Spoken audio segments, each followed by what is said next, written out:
Fala galerinha, bom dia!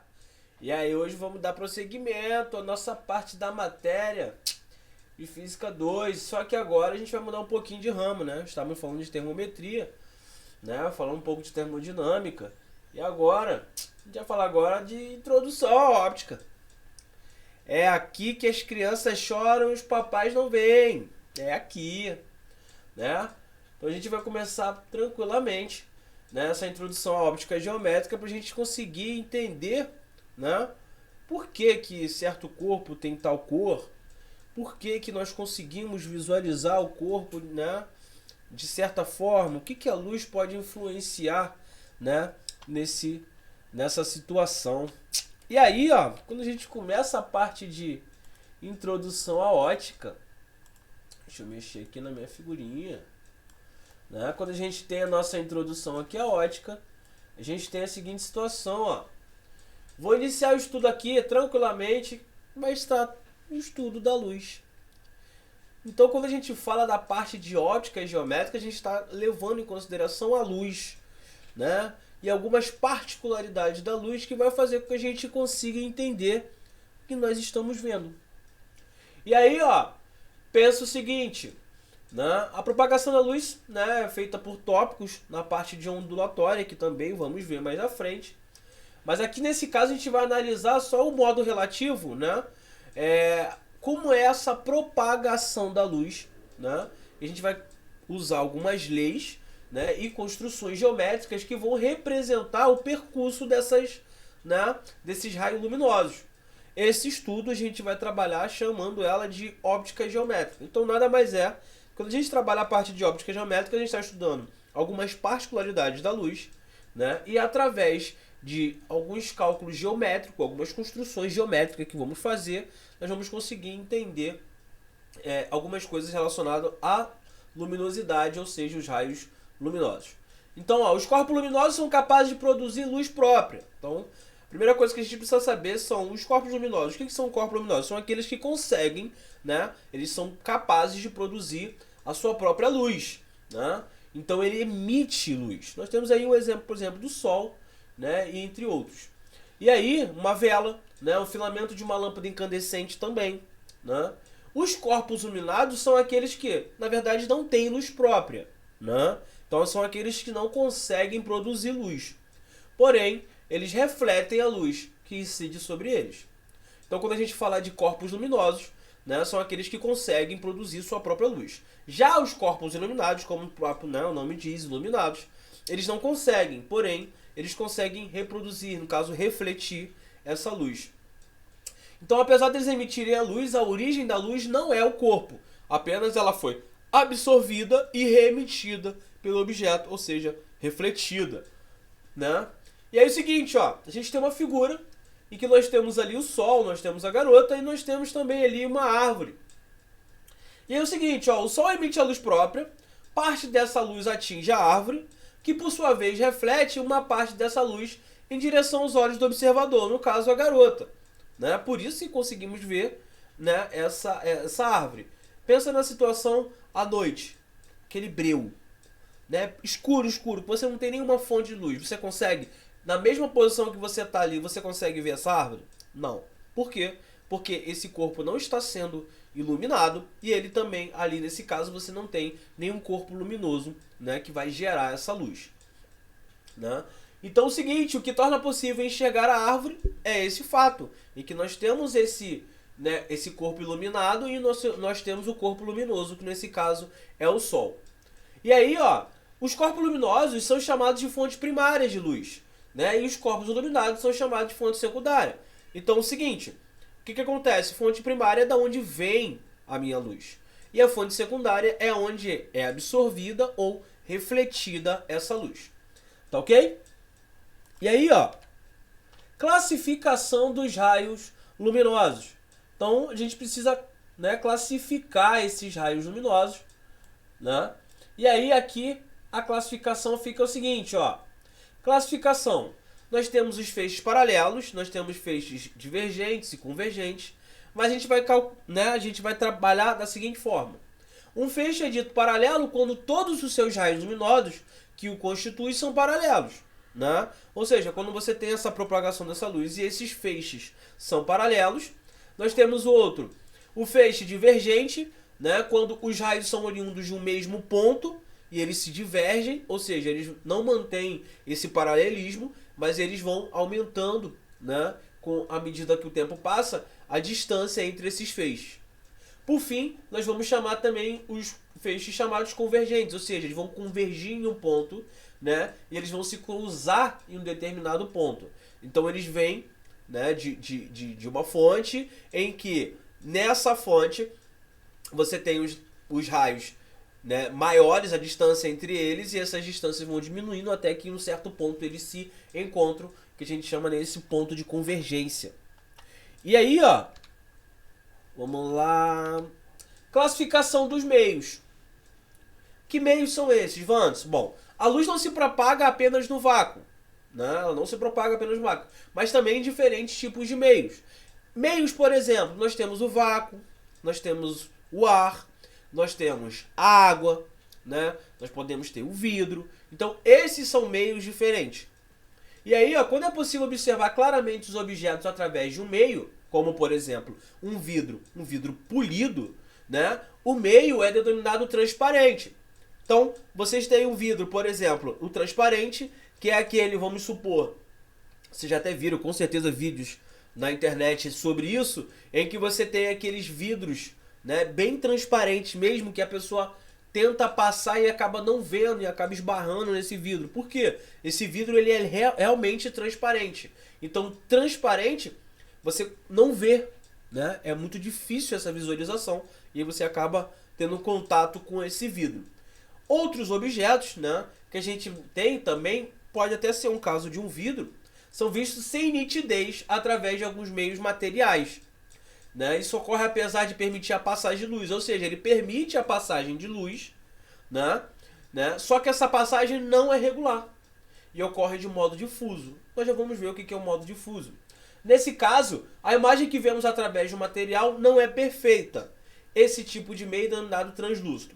Então eu posso usar o mesmo caso em relação ao, por exemplo, o vidro, em que nós temos o vidro transparente, que é esse exemplo que eu dei, né? Às vezes do banco, porta de banco, essas coisas que você não consegue ver, né? E nós temos o translúcido também, que são aqueles vidros de, por exemplo, de box, né? Aqueles que são translúcidos. Você vê uma sombra atrás dele, mas você não vê nitidamente o que está ali, né? Ele permite a passagem de luz, só que essa passagem de luz ocorre de num modo difuso, ou seja, eu não consigo ver realmente a forma como está ali, como eu consigo ver da forma transparente.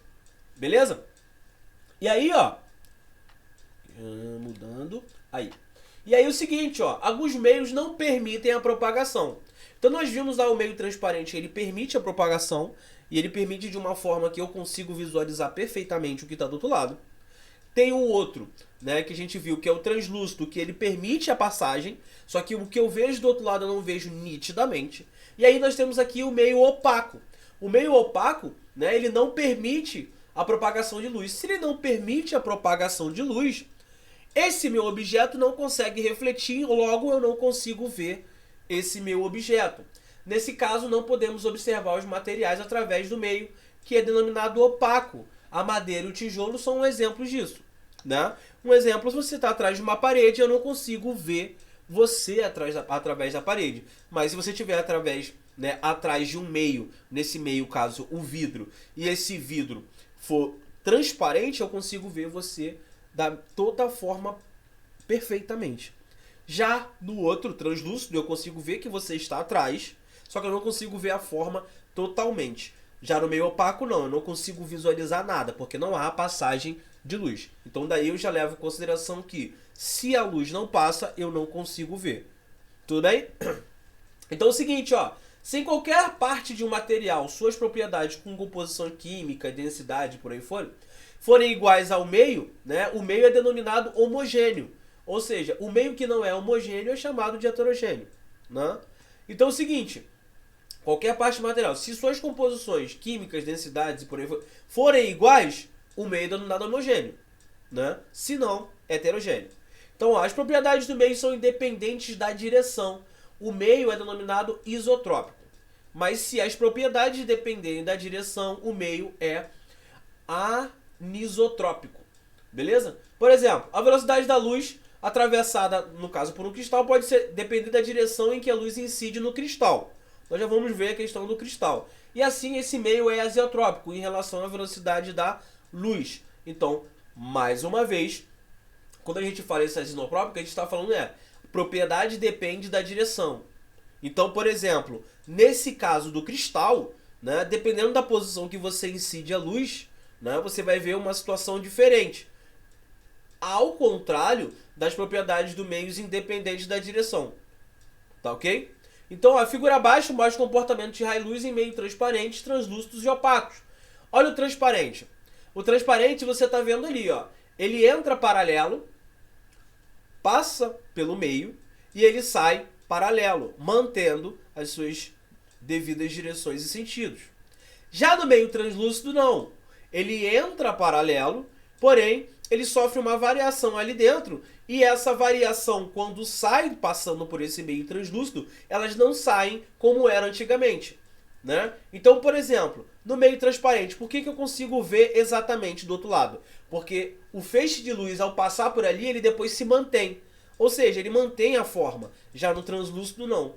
E no meio opaco? No meio opaco, eu não tenho, no caso ali, esses feixes de luz passando, né? Mais à frente a gente vai ver com relação à reflexão da luz, né? Que reflexão é bater e voltar.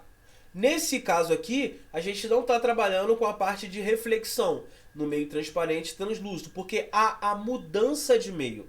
E quando há essa mudança de meio, a gente não vai chamar isso de reflexão, tá? A gente vai chamar isso por outro nome, em que esse nome no caso é denominado refração da luz, tá? Então quando a luz bate num obstáculo e volta, refletindo, mantendo as suas propriedades, nós vamos chamar isso de reflexão. E quando ele atravessa um meio, nós vamos chamar de refração. Nós vamos ver um pouco mais à frente, tá? E aí, ó, princípio da ótica. Então, ó, primeira coisa que a gente precisa, a lei da propagação retilínea da luz. A luz se propaga em linha reta nos meios homogêneos e transparentes. Meios homogêneos e transparentes. Reversibilidade de raios luminosos. Então, olha só, a trajetória seguida pelo raio de luz em sentido é igual ao seu sentido do raio de luz, né, quando for invertido. Beleza? Lei da independência dos raios luminosos. Isso é importante. Isso é o que mais cai, né? Essa lei da independência dos raios luminosos. Então, ó, a trajetória de um raio luminoso não é afetada por outro que cruza essa trajetória. Então, se eu tenho dois raios luminosos em que eles se cruzam, nenhum vai interferir sobre o outro, né? Os raios de luz seguem trajetórias independentes, mesmo que se cruzem, tranquilamente, tá? Beleza? Então, ó, colocando em prática, vamos pensar aqui. Deixa eu diminuir aqui. Beleza? Aí, ó, colocando em prática, vamos pensar o seguinte. Entre os princípios da ótica geométrica, o mais importante, talvez, seja o princípio da propagação retilínea da luz, como eu havia falado. Vamos explicar isso sucintamente. Olha lá, resolução é a seguinte, ó. O princípio da propagação retilínea da luz garante que nos meios homogêneos e transparentes a luz se propaga em linha reta, né? Um outro exemplo que pode surgir é aquele ali, ó. Explique o que ocorre quando dois raios de luz se encontram ortogonalmente. E aí, o que pode acontecer? Gente, acabou de falar. O princípio da dependência dos raios luminosos vai garantir pra gente que eles vão se cruzar ortogonalmente, e as trajetórias deles vão continuar normalmente, tá? Não vai alterar em nada. Ou seja, cada raio irá seguir sua trajetória normalmente, como se nada tivesse acontecido, tá? Então isso são exemplos que podem cair, né, e que vocês precisam saber. Mas, fora isso, é bem tranquilo. E aqui, ó, propagação retilínea da luz. Quando a gente tem essa parte de propagação retilínea da luz, deixa eu aumentar um pouquinho aqui. Aí. Quando a gente tem essa parte de propagação retilínea da luz, ó, a luz se propaga em linha reta nos meios transparentes, homogêneos e isotrópicos, né? Lembrando, lá nós já vimos a parte transparente, que são meios homogêneos e isotrópicos. Para ilustrar, considere o exemplo da figura. Então nós temos ali, ó, a luz, né? Nós temos uma lâmpada ali E aí o que acontece? Essa lâmpada acesa emite uma luz em todas as direções, né? São meios opacos, então eu tenho P1 e P2 ali, são meios opacos. O que são meios opacos? Opacos são aqueles que a luz simplesmente bate, porém ela não atravessa esse meio, então eu não consigo visualizar através dele. Só que é o seguinte, um observador atrás de um anteparo P2 somente poderá observar a lâmpada se olhar pelo orifício O2. Então nós temos dois orifícios, O2, né, O2 ali e O1, O2 linha, tanto faz. E aí é como se fosse uma porta. Vamos imaginar uma porta. Nós temos a porta, então se você olhar através da porta, você não vê nada através da porta. Porém, se você olhar pela fechadura, né, pelo aquele buraco da fechadura, você consegue ver através. Tá ok? Ou seja, ao olhar para esse orifício, a luz percorre um trajeto linear, né, até a lâmpada dos olhos do observador. Aí eu consigo visualizar. Fora isso, se P1 e P2 ali forem meios opacos, eu não vou conseguir ver, tá? E aí... Vamos lá.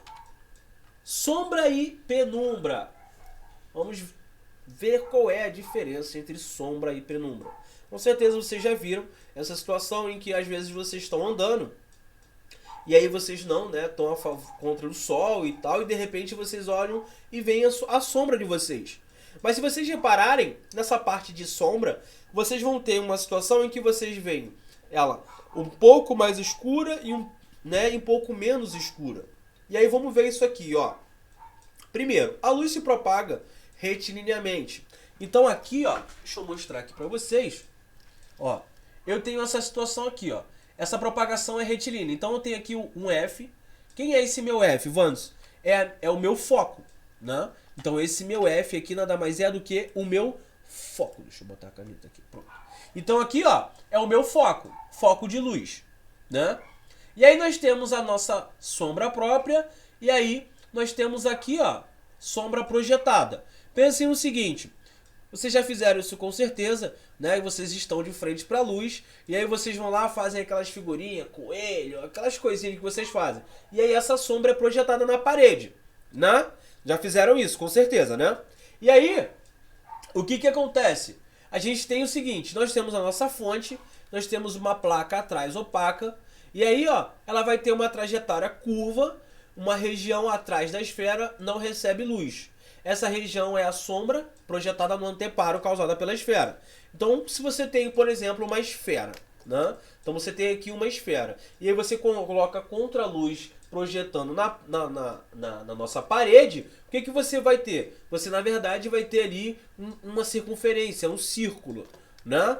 E aí, ó, se a fonte de luz não for pontual ou pontiforme, isso, quando eu falo pontual, eu estou falando, por exemplo, uma lâmpada, né? Uma lâmpada é um exemplo de fonte pontual, né? A fonte é denominada extensa, né? O filamento de uma lâmpada fluorescente. Ó, na figura abaixo, a fonte, né, foi trocada por uma lâmpada. E nesse caso, além da sombra, uma outra região recebe apenas parte da luz emitida pela fonte. Essa região é denominada penumbra.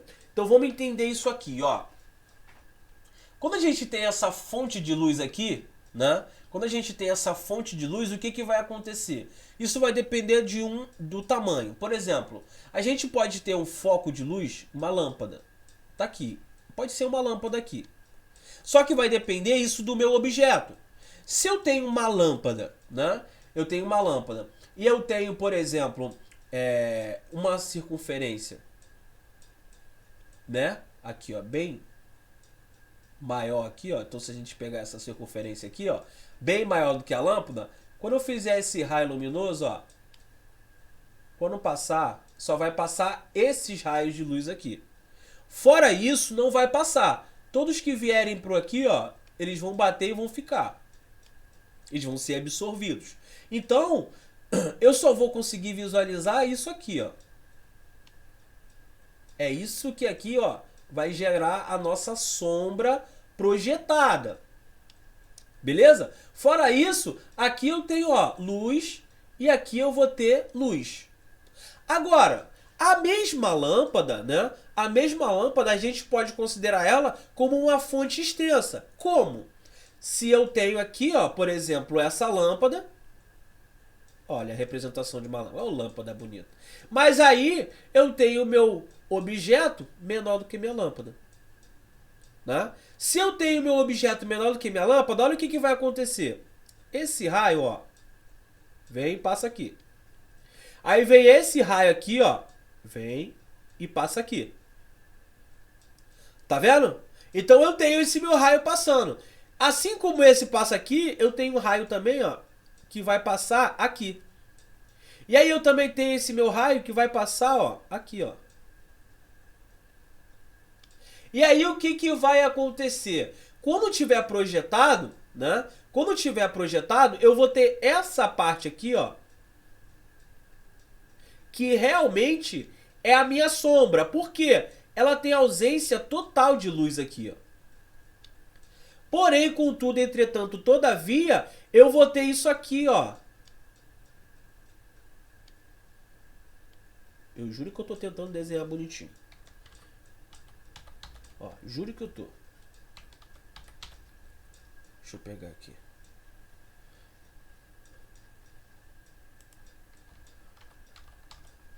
Deixa eu apagar. Ó, deixa eu pegar aqui minha borrachinha. Ó.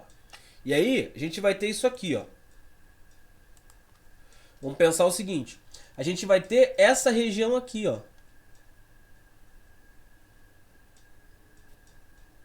Ó. Essa minha região aqui, a gente vai chamar essa região aqui. Ó. Pode ver que ela... Vou botar ela um pouquinho mais clarinha. Ó. Essa região aqui, nós vamos chamá-la de penumbra. Essa minha região é a região de penumbra. Por quê?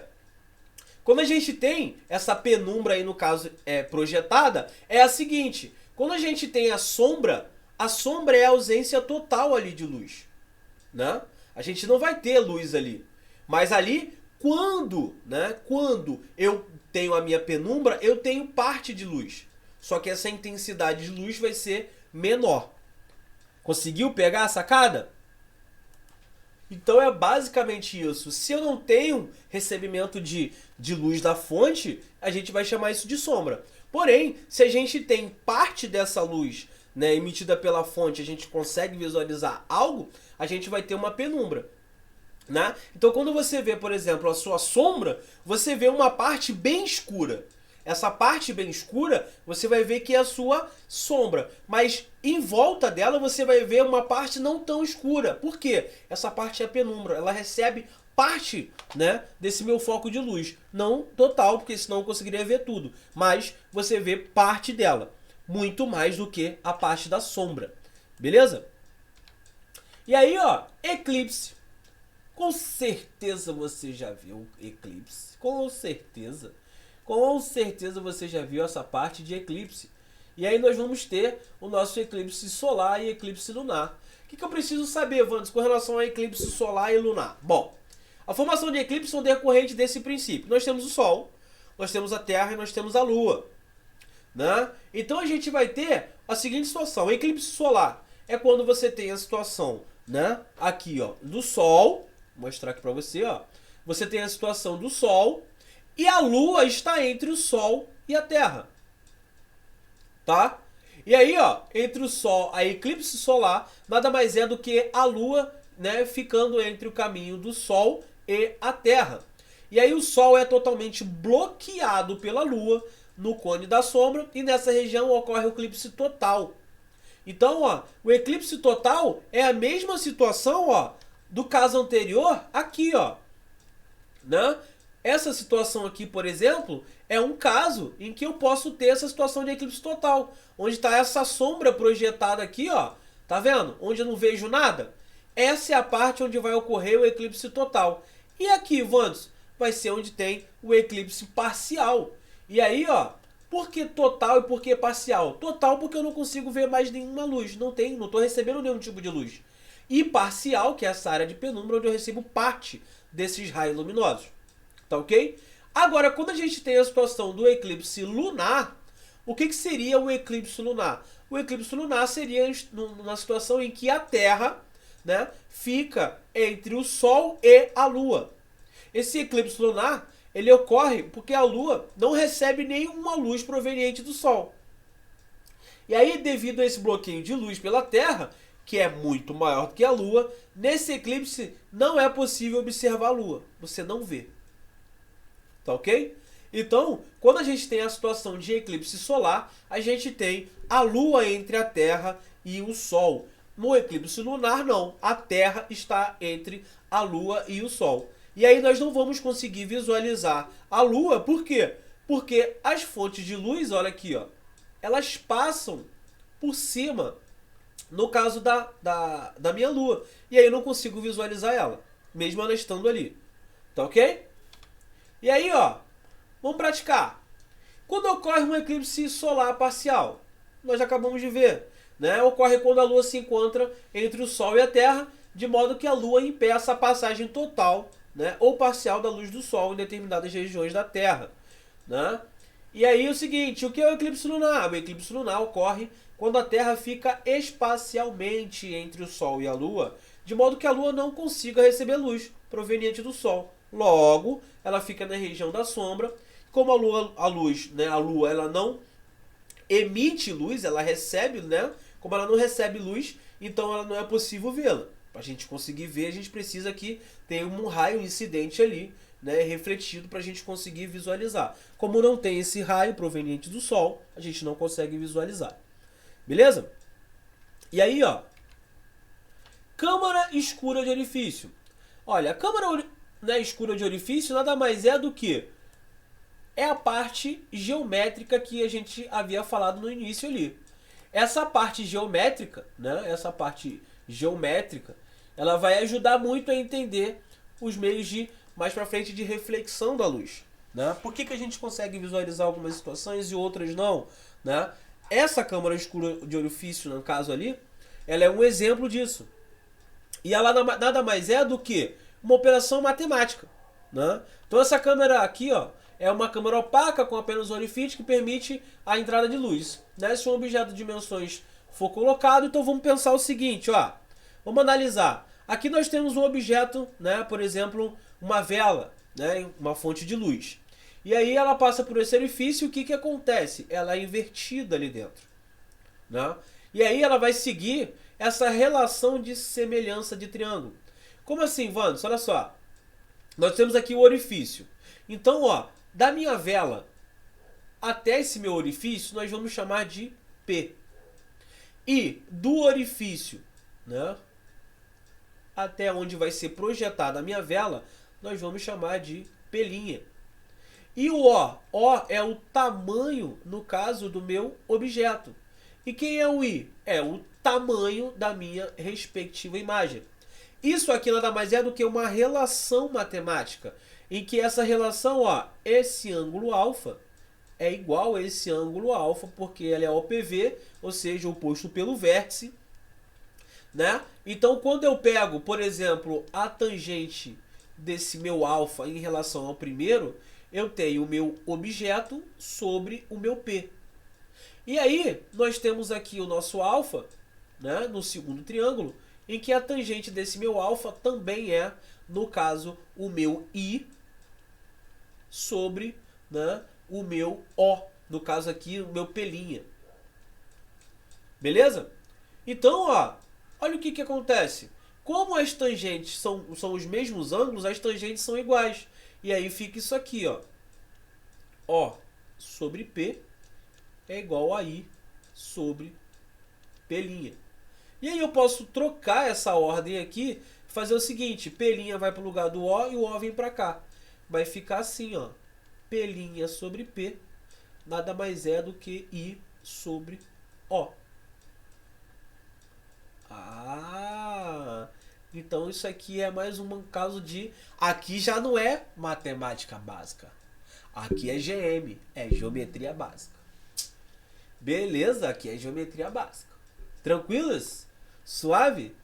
Bem suave, né? Agora vou até botar minha imagem um pouquinho do lado aqui para vocês visualizarem a fórmula. Então é isso aí que vai acontecer, né? P' sobre P igual a I sobre O. Onde O, ele está dizendo ali, é o tamanho do objeto, o I é o tamanho da imagem, P é a distância do objeto ao orifício e P' é a distância do orifício, né, até a imagem. Suave! E aí, ó, exemplo 1, né? Vamos fazer nosso exemplo 1. Nosso exemplo 1 é o seguinte. A gente vai ter caso de geometria básica. Ó, um dos métodos para medir o diâmetro do Sol consiste em determinar o diâmetro de sua imagem nítida, né, produzida sobre um anteparo por um orifício pequeno de um cartão paralelo a esse anteparo, conforme mostra a figura. É um experimento realizado por um método que a gente conhece de câmera escura. O mesmo exemplo. Foram obtidos os seguintes dados. Diâmetro da imagem. Então, o diâmetro da imagem é igual a 9 milímetros. Distância do orifício até a imagem, né? 1 metro. Distância do Sol à Terra, 1,5 vezes 10 a 11. Então é o seguinte, o que eu preciso? Né? Se a gente voltar na situação da fórmula que não precisa, a gente tem, ó, P' sobre P é igual a o meu I sobre o meu O. E aí, quem é o meu P'? P' é a minha distância do orifício até a imagem, que é de 1 metro. E quem é o meu P? Distância do Sol à Terra, que é 1,5 vezes 10 a 11 metros. E aí a minha imagem, né?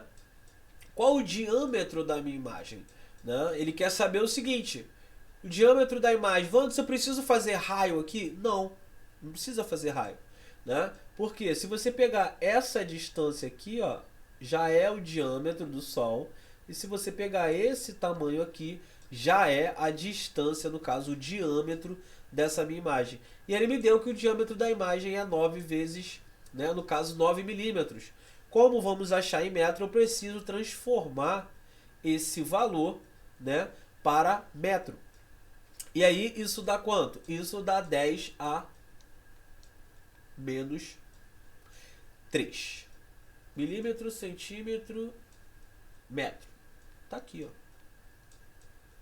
E aí, x, né? Que no caso aqui vai ser o do Sol. E aí eu vou fazer a nossa simples regra de 3. Agora sim.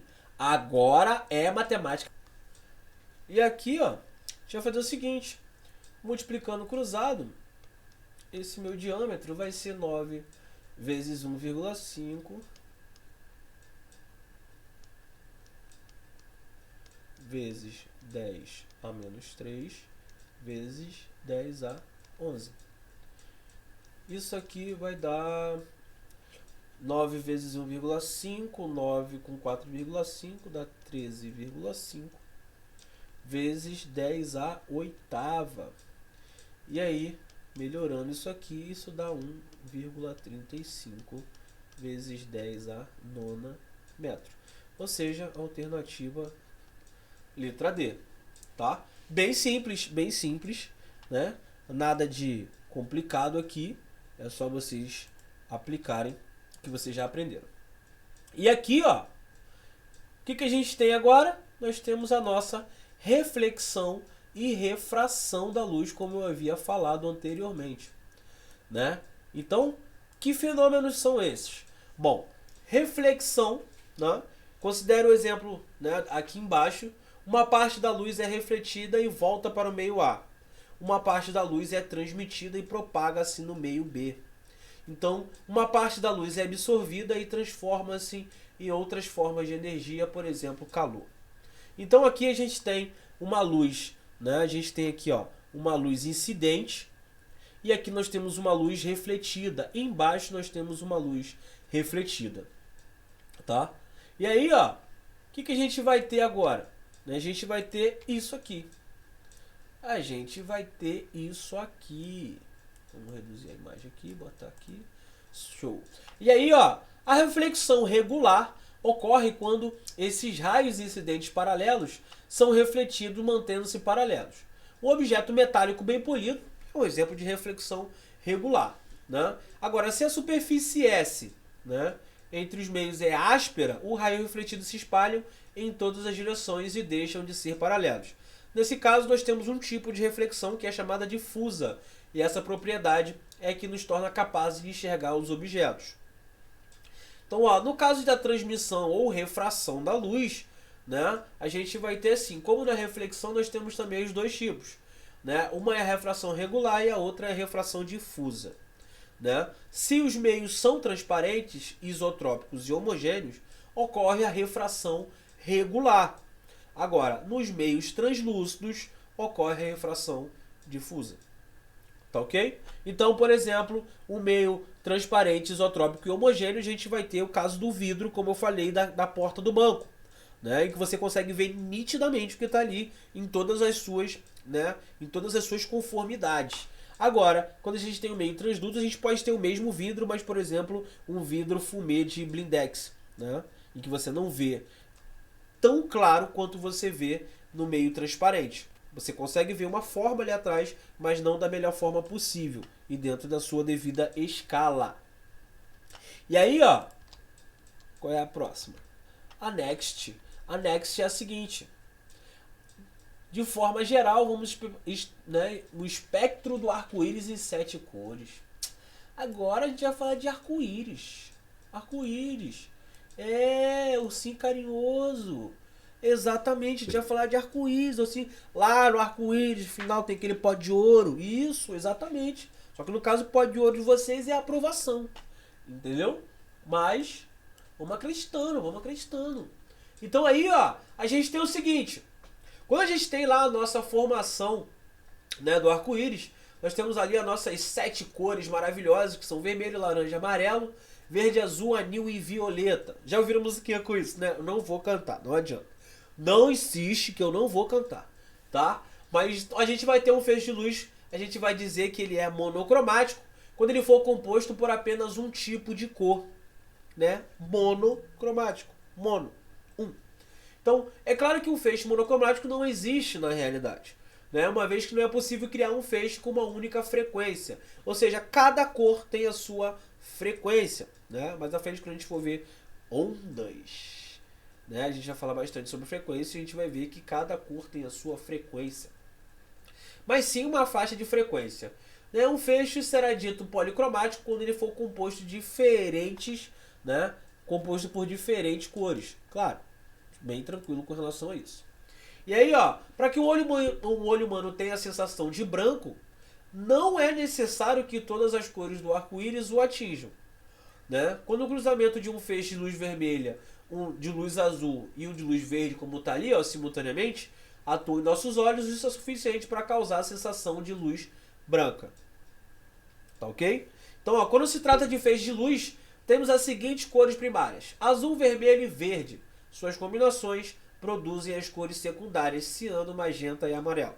Né? Você já deve ter reparado nisso com certeza, em que vocês, né, naquelas pinturas lá que vocês fizeram no maternal, eu sei, vocês lembram? Aí vocês pegavam o vermelhinho, pintavam, depois viam com aquela cor verde, pintava por cima e de repente, meu Deus, formou um amarelo. Era exatamente isso aí. Aí você vinha também, né, o azul e misturava, né, com o verde e aí dava aquele ciano. Eu sei, vocês já fizeram isso, eu tenho certeza. Né? Então era isso que acontecia. Essas misturas, né, misturas aí de cor davam essa visualização para vocês. E aqui nesse caso, cor. O que é a cor, Vandes? Como é que a gente olha para o objeto e fala, nossa, esse objeto tem cor tal? O que é, na verdade, essa cor do objeto? É o seguinte: os fenômenos de reflexão que a gente viu, transmissão e absorção da luz, dependem das características do meio e também da cor da luz. Né? Isso vai depender muito.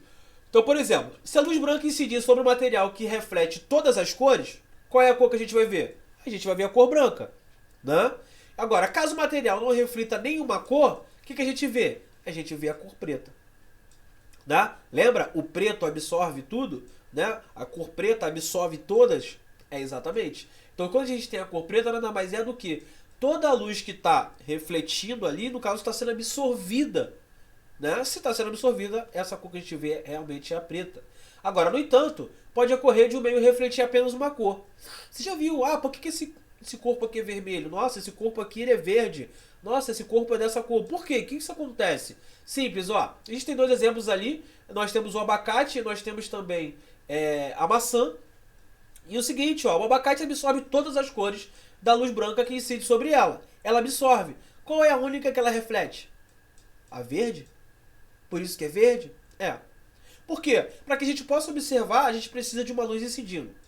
Só que, se eu vejo verde, das cores da luz branca que, né, vão ali naquele objeto, as outras são absorvidas. E a única que é refletida e volta para a minha vista é a luz verde. Né? É o foco verde. Aí eu olho e falo, ah, é verde. É exatamente isso. Tá? Agora, ó, a maçã. A maçã absorve todas as cores, né? Com exceção de qual? Da cor que você vê, que é a vermelha. Né? Que é refletida de modo difuso. E assim a maçã é vista na cor vermelha. Como assim modo difuso, Wanderson? Pelo seguinte, você vê a maçã. Né? Você vê a maçã. Modo difuso é aquele meio, por exemplo, que a gente vai ter, a gente consegue visualizar bem a maçã, mas ela não é aquele meio que, no caso, ele é melhor para refletir. Como a gente já tinha visto a questão do metal polido, né? Que a gente olha e tipo, vê literalmente aquela forma perfeita.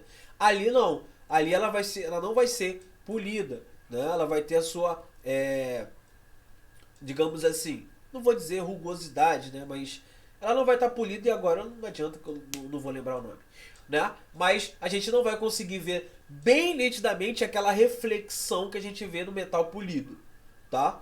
E aí, ó, a cor de um corpo perante o olho humano depende da luz que ele reflete. Porém, por convenção, a cor principal do corpo é considerada como aquela que apresenta, né, ao ser iluminada pela luz branca.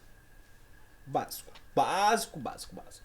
E aí, olha um exemplo. A gente tem ali, ó, um objeto amarelo, quando observado em uma sala iluminada com luz monocromática azul, será. Meu Deus. Então vamos pensar o seguinte. A gente tem um objeto e esse objeto é amarelo. Só que esse objeto é amarelo. E aí a gente vai observar ele numa sala iluminada com a luz monocromática azul. Se é uma luz monocromática, ela só vai emitir a luz azul. Mas, Wanderson, mas foi dito que não tem como isso acontecer. Nesse caso, tem. Nesse caso, ele disse que a luz que está indo ali, ela é monocromática e ela é azul.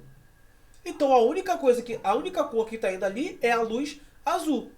Só que, se a gente tem um objeto amarelo, e eu vou incidir, por exemplo, uma luz branca, o que acontece?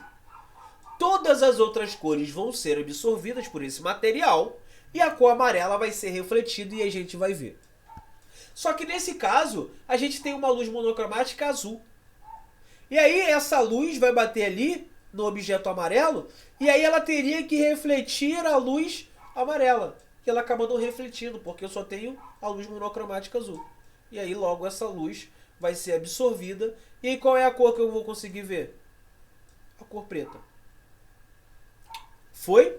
Bem tranquilo? Bem suave? E aí, ó. É isso aí. Aí é isso aí. A gente foi pra galera. Aprendemos essa parte introdutória. Ou seja, pegamos a parte inicial, né, desses estudos para entendermos mais a fundo. Daqui a pouco nós vamos ver a parte de reflexão desses raios luminosos. Nós vamos ver a parte de refração desses meios luminosos, em que a reflexão é o que nós vamos conseguir visualizar, a luz bate e volta, né, para a nossa vista, nós conseguimos visualizar. Vamos ver a nossa parte de refração, em que refração é quando há a mudança de meio, né, dessa fonte, né, nesse caso, desse raio luminoso, tá ok? Bem tranquilo essa parte inicial, né? E agora finalizamos a nossa apostila 2 e vamos para a nossa querida apostila 3. A única coisa que eu tenho a dizer aos senhores é apertem os cintos, que agora nós chegamos no ponto mais alto da nossa montanha russa. E agora vamos descer. Agora vamos descer. Se vamos. Agora vamos descer rumo à aprovação. Agora é mole.